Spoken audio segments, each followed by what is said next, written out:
जी तो everyone, male importance, I am sorry to use the word, जिनका count कम हो जाता है ना, ये उनके लिए है कि अगर आदमी खुद कर ले और अगर बीवी है उनकी तो वो करके दे दे।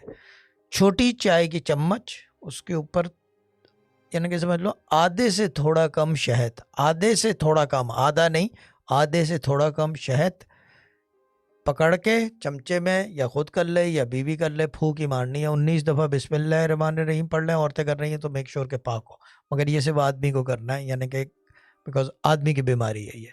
वो उसके ऊपर 19 दफ़ा बिस्मिल्लाह पढ़ के फूंक मारे, निहार मुंह रोज़ाना इतनी सी आधे से कम जो है शहद की चमची वो मुंह के अंदर डाल लें, आधे से थोड़ा कम शहद, लेकिन शहद अच्छा हो। 19 दफ़ा बिस्मिल्लाहिर्रहमानिर्रहीम पढ़ के मुंह के अंदर है, निहार मुंह। उसके बाद फ़ौरन कुछ खा लें, पी लें, चाहे जो करना है कर लें, लेकिन निहार मुंह शहद करते रहें तो आपकी जो इम्पोर्टेंस है, जो काउंट है, वो बढ़ने लगेगा आहिस्ते आहिस्ते। हिकमत में पुराना तरीका है, और डॉक्टरों से राब्ते में रहें।